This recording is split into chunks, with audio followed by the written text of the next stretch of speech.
ധ്യാന ശ്ലോകം പഠിച്ചില്ല. ഓം ഗജാനനം ഭൂതഗണാതിസേവിതം കവിധരം ഭൂഫലസാരഭക്ഷിതം ഉമാസുതം ശോകവിനാശകാരണം നമാമി വിഘ്നേശ്വരം പാദപങ്കജം. ഗുരുർബ്രഹ്മ ഗുരുർവിഷ്ണു ഗുരുദേവോ മഹേശ്വര ഗുരു സാക്ഷാത് പരബ്രഹ്മ തസ്മൈ ശ്രീ ഗുരവേ നമഃ. ശിവം ശിവകരം ശാന്തം ശിവാത്മാനം ശിവോത്തമം ശിവമാർഗം പ്രണേതാരം പ്രണതോസ്മി സദാശിവം.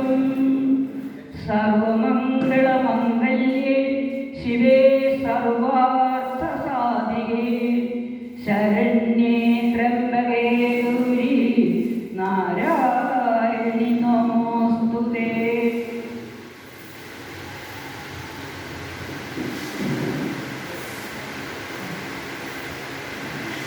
ലോകവീര്യം മഹാപൂജ്യം സർവരക്ഷാകരം വിഭും താപതീം ദയാനന്ദം ശാസ്താരം പ്രണമാമ്യഹം.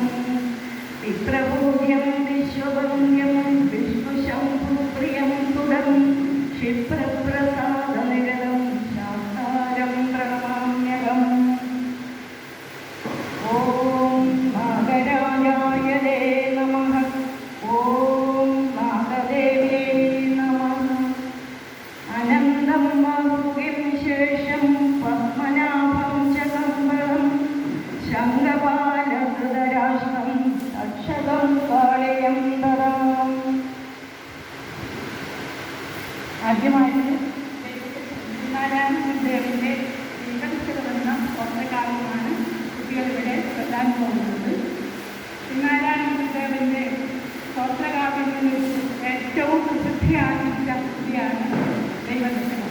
10 ശ്ലോകങ്ങൾ ഉൾക്കൊള്ളുന്ന ഈ കൃതി ദൈവത്തോട് തൻ്റെ ആധ്യാത്മികവും ആത്മൗക്യവും ആഗ്രഹീയവുമായ എല്ലാ ദുഃഖങ്ങളും ഇല്ലാതാക്കി തൻ്റെ ഇഹലോകത്തിലും പരലോകത്തിലുള്ളതായ ശ്രേയസ്സിനു വേണ്ടി ഭഗവാനോട് പ്രാർത്ഥിക്കുന്ന ഒരു 10 ശ്ലോകങ്ങളുള്ള കൃതിയാണ് ദൈവദർശനം.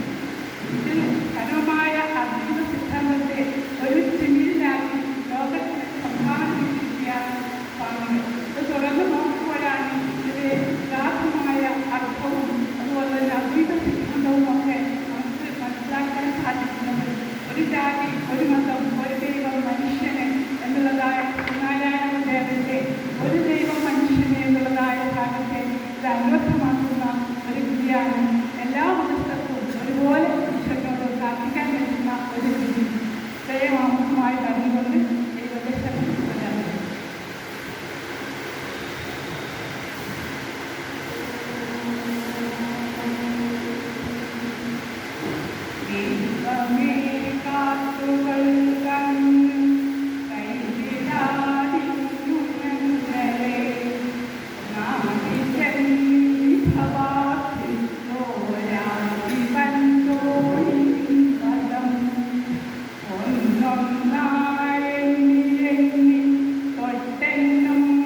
അച്യുതമഹാദേവ ദീനാവനപരായണ ജയിച്ചു ഗജിതാനന്ദ ദയാസിംഹോ ജയിക്കുക ആഴമേറും നിന്മഹസാം ആഴിയിൽ ഞങ്ങളാകവേ ആഴണം വാഴണം നിത്യം വാഴണം വാഴണം സുഖം. ഭഗവത്ഗീത ധ്യാന